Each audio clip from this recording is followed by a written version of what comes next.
10?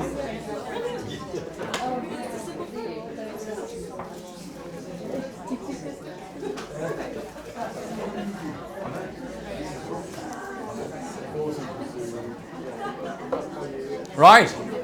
Well, here I am. And here you are.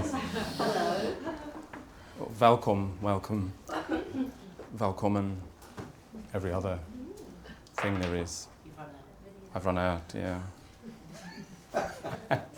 I have. So I was tasked with saying a few words this evening. And as a consequence, I thought to myself, how? What do I say? Because we all have our own opinions. And for me, I thought the best way to do something or to say something was to talk about something I knew a little bit about. And that was essentially that I believe that we all have natural leadership qualities. I believe that we all have qualities within us from childhood that are leadership qualities. Ooh, controversial.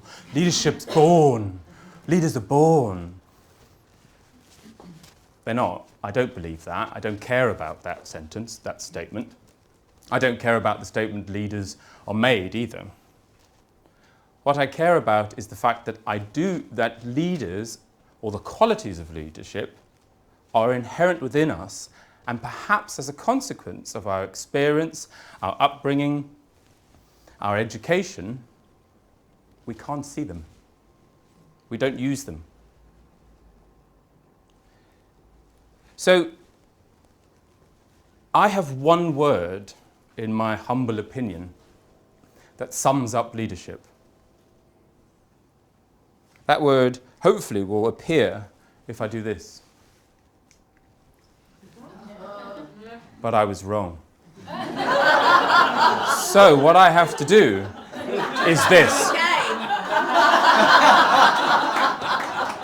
And voila.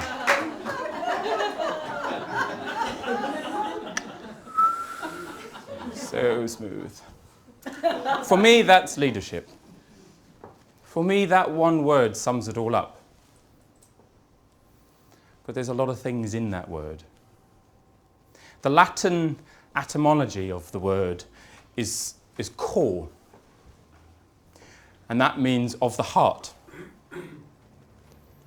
And so for me, leadership is about courage. But within that, there are some fundamental elements. Namely, conscious choice. I believe that we as human beings have the ability to choose. I also believe we as human beings, when we are small, have that ability. We develop that ability at a young age. At a very young age. I suggest that we then, over time, because of what I was saying earlier about our education, our upbringing, our experience and whatnot, we begin to lose sight of that ability. We begin to get confused by the myriad of pressures that we have, that we face. But ultimately, for me, within us, is this innate ability to choose.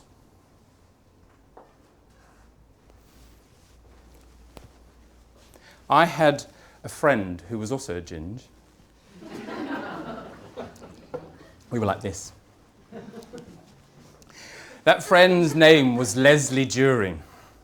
Now, I don't know if you like the name or not, but I think it's hilarious. Leslie During. I mean, who names their child that? Hopefully, but anyway, Leslie and I were like this.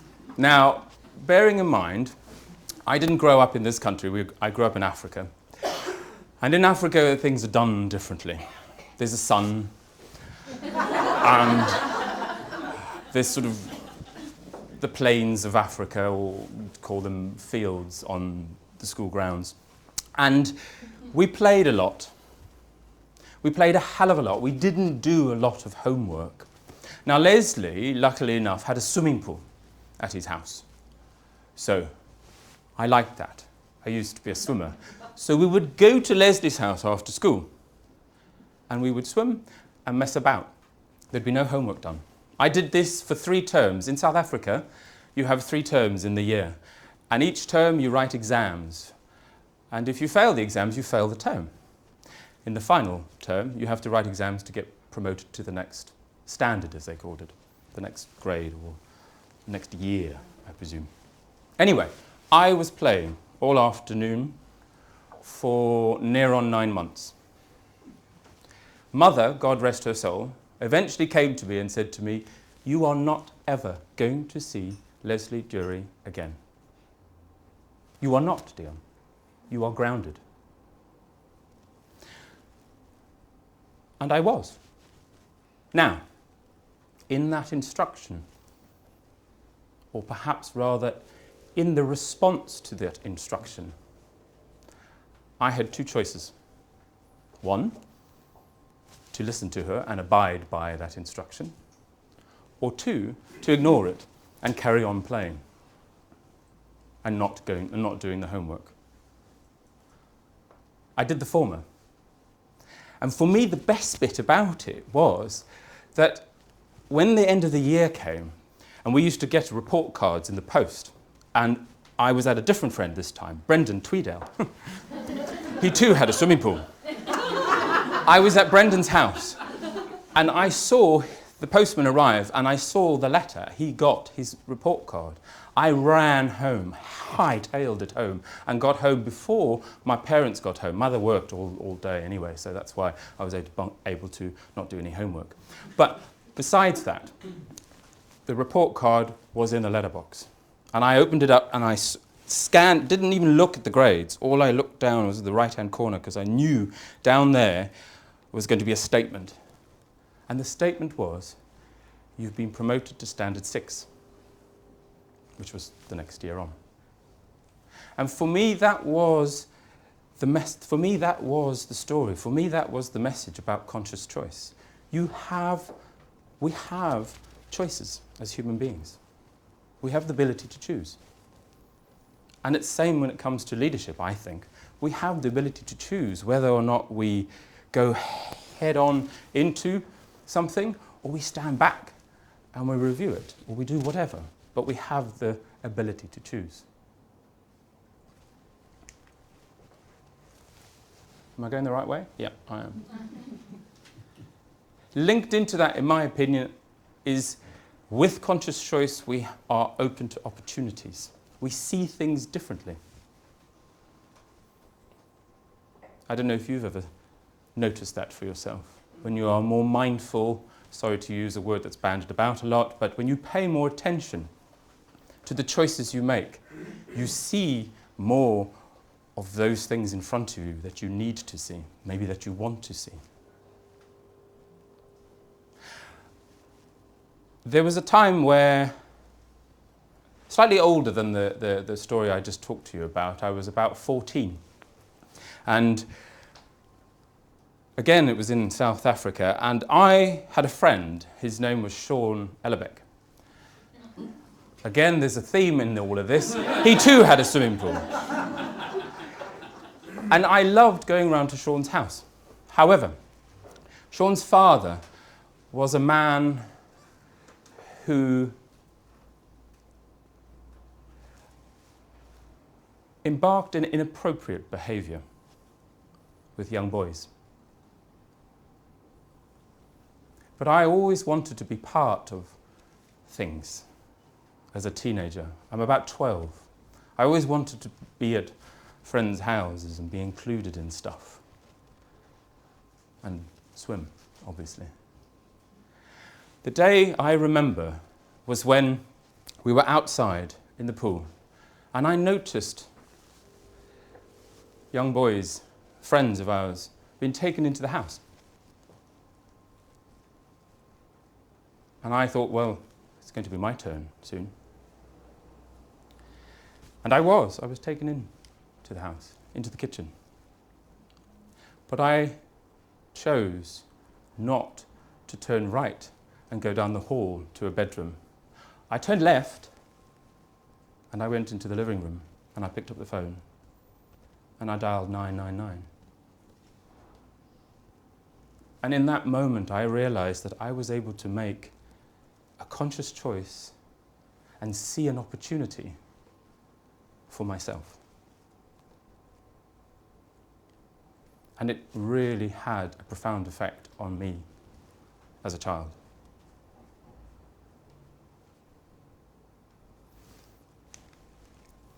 Linked to that sense of seeing opportunities, I believe, is what Joe finished off with, a Coveyism.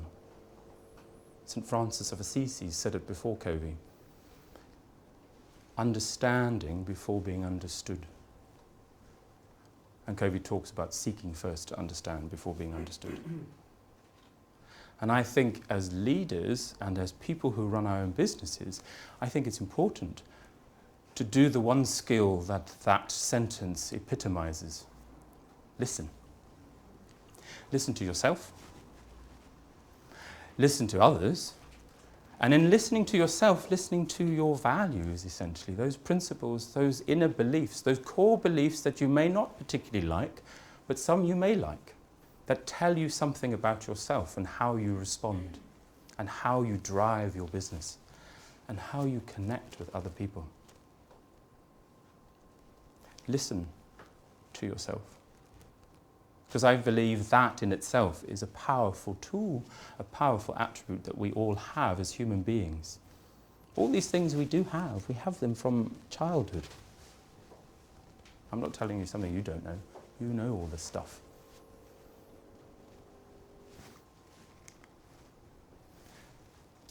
Within understanding, though, comes this piece, I think. I think for myself, that story with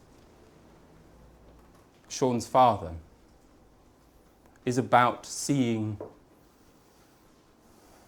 what's the word? Having the ability to bounce back, spring back.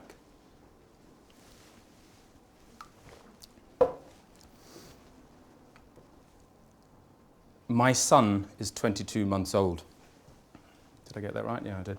Yes. 22 months. I said the other day my son is 22 years old. I look great for it.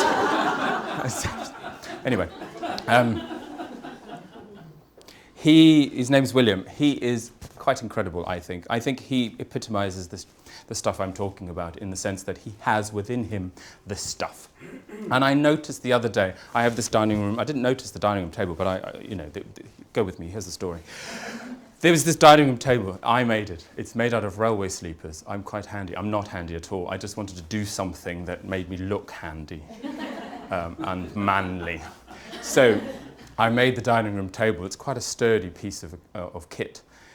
22-month-old, so the dining room table sits about this high, 22-month-old, he's tall, hopefully he's got his father's genes rather than his mother's. And when it comes to height, anyway. That's the mother over there, for those of you who don't know us. Woo! This is not a sharing experience, is it? Anyway. Never mind. Leadership. That's where we're going. Leadership. Anyway, he's playing around the table and he is just about to bang his head. In fact, he bangs his head on the edge of the table. Now, as an adult, I was able to see a little moment between the banging and my reaction to the banging. Now, my reaction, let me cover that off quickly, to the banging would be generally, I hope, what most people's do, but perhaps mine was a little exaggerated because of who I am, so it was, wah! Ah! All those other words and things. But if we backtrack a bit, because I did in the moment, and backtrack to the space in between the reaction and his banging, I noticed that his response to the banging wasn't like mine. His was quite resilient. He was just about to get up and start playing with the toy that he dropped. But because Daddy went, ah! It started him off. All I'm saying to you is that at 22 months, he's building resilience. He's building the ability to bounce back. That's it, really. I did it. Absolutely. That's his favourite line now. His favourite line now. Yeah. I did it! I did it! And I'm standing up, which is great. Wonderful. Move on. We've got to get you further than that, don't we? We do. However, the thing for me was accepting that that's how I am. And I think as leaders, we are, as adults, there's almost, maybe there is an external expectation, but there's also this internal drive to be perhaps something that we're not sometimes. Or maybe it's a drive to be something that we think others want us to be. For me, I think one of the true qualities of good leadership is accepting yourself as you are right now. Yes, there may be changes, there may be room for change, but that room for change comes through that awareness of self, which comes through that conscious choice thing. The seeing opportunities, the making the failures, the things that don't go so right.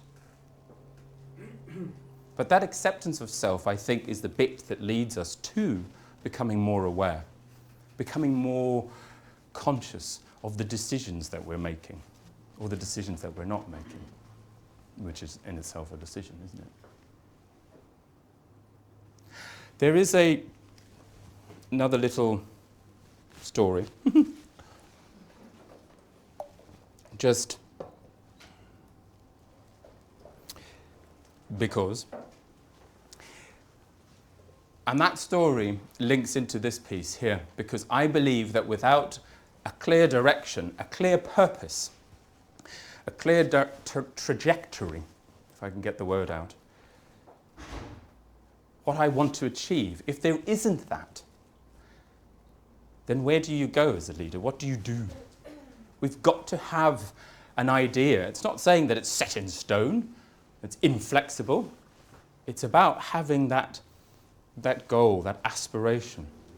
And I think allowing ourselves to choose, to be open to opportunities, to understand before being understood, to bounce back, allows us to be flexible and adaptable, as Barbara was saying, about our goals. That's interesting. Someone was FaceTiming me. Seriously. I'm so tech-o. I'm in it. It was a client just wanting to sort of dial in to hear the talk. Anyway. You need to have an aspiration. You need to have somewhere to go as leaders, I think. We all do in your business. Where are you going in your business? Where would you like to go? Well, I've just started a business, so I'm sort of swinging wildly between satisfied hygiene factors and self-actualisation. So, okay. But do you have an idea? No. Do you? No? Well, getting there. You're forming the idea. Doesn't that feel good, though? To form it? To be part of that? What does it do for you? Does it excite you? What does it do for you? I feel purposeful for the first time in years. That there's a meaning. Absolutely. Tom Marshall, I love saying this last bit, you shouldn't say it, but Tom Marshall et alia. I like saying that, the bit that's in the book. Anyway, doesn't matter. But Tom Marshall, he's a leadership chap, right? Look him up, and he talks about the 4 dimensions of leadership, the 4 dimensions of intelligence that underpin leadership. And one of the dimensions is the cognitive dimension, which is about the ability to reason. But one of the other fundamental ones is the spiritual dimension, which is all about seeking a purpose or a value or a meaning in what we seek and do. Look him up, it's quite interesting stuff. I like it.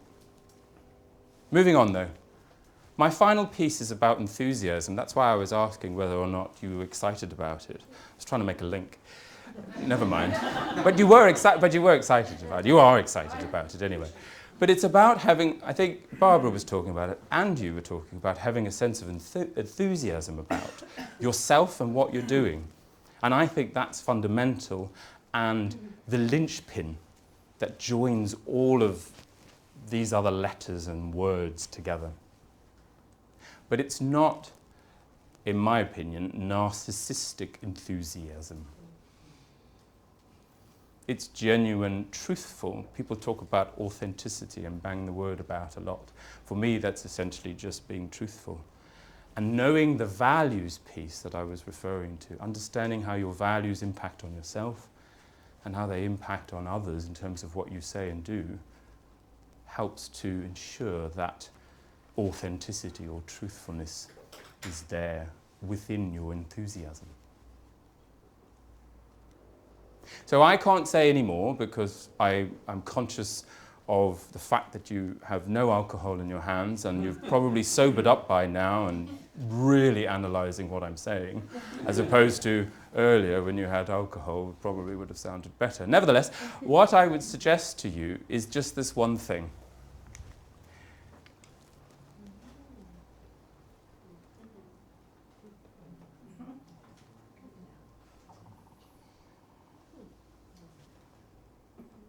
Any thoughts, comments, or feelings? Yeah, I agree with your issue on enthusiasm. I think everybody in the world should have their own vision, mission, and set of values, which then combines both tangibly and intangibly into something that creates value creation. So I think that that's key, and I think without that, you don't have a purpose, and you're not coming from a place of truth. I agree with you completely. Yes, Mindy. My favourite bit of your presentation was when you spoke about acceptance, because leadership does begin with self-leadership, and until you accept yourself, you can't sort of take yourself where you will be. I would agree, but I'd agree. I think we don't get to that point first, though. Which point? The acceptance bit of self, hard, isn't it? And I think that's, if we could get to there quicker, wouldn't a lot of the stuff that goes on, you were talking about the stuff from childhood in our heads, those beliefs, a lot of that stuff would be mitigated, really, I guess. Yes, Sarah. Courage, I think, is a great word, but I think encourage is part of the culture of leadership. So to create an encouraging environment so that actually we can all support each other's courage. Absolutely. And how have you gone about doing that? Can you give us an example of where you've done that, perhaps? I don't know, so trite, isn't it? But it sounds awful. It's not for me to say that, is it? If you see what I mean, it's for those that I am around to know whether that is what I do. That you do, right. It's what I embody? Yeah. You can only, I hope. Yeah. Great. So, as Emma was saying, go upstairs, have some more champers. There's canapes as well, so that might help. And then we'll bring you down and you'll hear from the wonderful Vanessa Vallee. Thank you very much. I like it like that.